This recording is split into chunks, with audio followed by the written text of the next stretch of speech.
Madeline Finn hopes Star can become a therapy dog, but first he needs to pass his test. They have been practicing all the skills he needs to master. They practice meeting people. They practice sitting still when a bike goes by. They even practice meeting other dogs.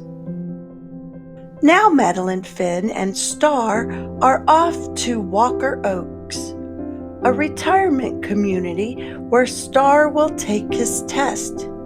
They face a variety of challenges and meet several new friends. But Madeline Finn can't stop thinking about an elderly man in a wheelchair who never smiles. Is there something she and Star can do to help Mr. Humphrey?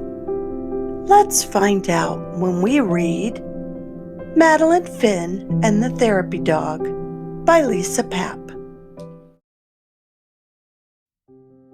Happy birthday, Star! Is Star ready for his test tomorrow, Mom asked. He sure is, I say. We've been practicing. We practice meeting people? Hello, Madeline Finn, the postman says. We practice sitting still when a bike goes by. We even practice meeting other dogs. You're going to do great, I tell Star. You're going to make the best therapy dog ever. Star doesn't go to a school for his test. Instead, we drive to a place called Walker Oaks. Star will have 3 visits here, Mom says. You can do it, Star, I say. Remember, it's your job to make people smile. Mrs. Dimple and Bonnie are waiting for us. Is this where Bonnie passed her therapy dog test? I asked Mrs. Dimple. It sure is, she says. Lots of therapy dogs visit the people who live here. If Star passes his test, he can join them. Inside, we see a man with a clipboard. Hello, Madeline Finn, he says. My name is Mr. Finch. It's my job to see if Star will make a good therapy dog. We've been practicing, I say. Would you like to hold Star's leash with your mother? He asked. Yes, please, I say. First, Mom and I walk Star around the room. Stop, please, Mr. Finch says. We stop. Proceed, he says. I guess that means go, because Mom starts walking again. We walk past Bonnie and some other therapy dogs. Star doesn't bark or try to play with them. Good job, Star, I say. Next, Mr. Finch pets Star, especially touching his ears and tail. Star doesn't mind. A nurse walks past with a wheelchair. Star is curious, but he doesn't chase it. Finally, Mom and I have to let go of Star's leash and walk away. Star is supposed to sit still, but he doesn't. Instead, he walks across the room. A lady smiles and Star puts his paw on her knee. Mr. Finch writes something on his clipboard, but he's smiling too. Okay, he said, that's all for today. Star did well on his first test, Mom says when we leave. He sure did, Mrs. Dimple says. On his next test, Star will visit with some of the residents. You can do it, Star, I say. Star and I practice all week, especially sitting still when I let go of the leash. Pretty soon, it's time for his second test. Welcome back, Madeline Finn, Mr. Finch says. This time, he leads us to a big room.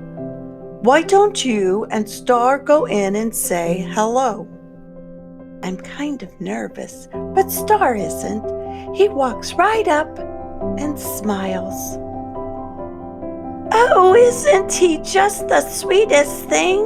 a lady says. "He reminds me of a dog I had when I was a boy," a man says. He gives Star a kiss right on the nose. A lady with a big hat talks about her garden. She even reads Star a letter. Star is a good listener. Everyone seems happy.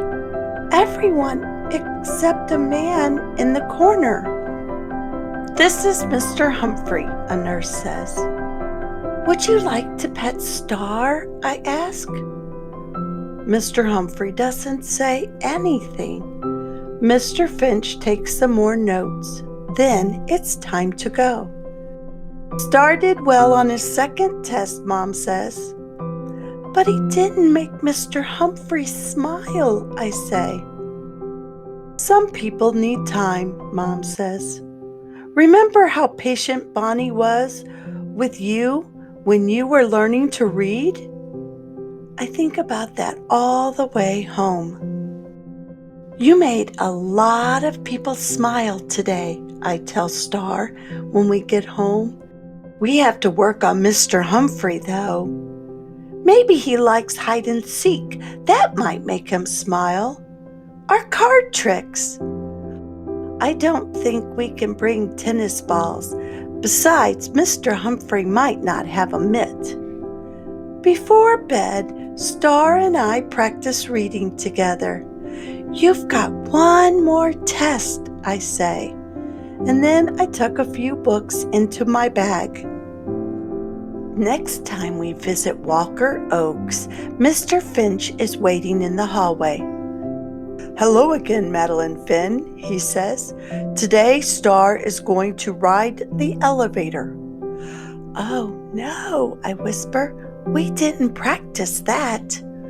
Star is afraid to go in. Then Bonnie gives him a little nudge. The elevator is hot and jiggly and crowded. "You can do it, Star," I say. Finally, the door opens. The hallway is busy. Someone drops a plate of cookies, but Star leaves them alone. Mr. Finch writes something on his clipboard. "Good job, Star," I say. Then we see Mr. Humphrey. "This is Star," I say in my most patient voice. "He's practicing to be a therapy dog. Would you like to pet him?" Mr. Humphrey doesn't say anything. Maybe he doesn't hear me. "Would you like to see my magic cars?" I ask after a while. Still nothing. Then Mrs. Dimple calls me over. "Madeline Finn," she says, "do you remember when you first met Bonnie?" I nod. Bonnie liked me right away, even though I was afraid to read. "That's right," Mrs. Dimple says. "Bonnie accepted you just the way you are." I look at Star. "Maybe Mr. Humphrey isn't ready to smile," I say. "Maybe we need to be patient." "Mr. Finch, can we go back in?" This time, I sit by Mr. Humphrey, but I don't say anything. I just let him be. After a while, I pull out my book. "I didn't always like to read," I whisper, especially out loud. Mr. Humphrey doesn't say anything, but I don't mind. When Bonnie sees me with a book, she comes right over. I read nice and soft. I even mess up on a few words, but that's okay. I'm almost to the end of my story when I see Star move closer to Mr. Humphrey. Very, very slowly, Star rests his chin on Mr. Humphrey's knee. Finally, Mr. Humphrey looks at me. "My wife loved books," he says. And then he smiles. How about another story? Yes, sir, I say. I'm picking out another book when Mr. Finch hands me something. It's a tag for Star. I am a therapy dog, it says. You did it, Star! And I fasten his new tag onto his collar, right above his heart.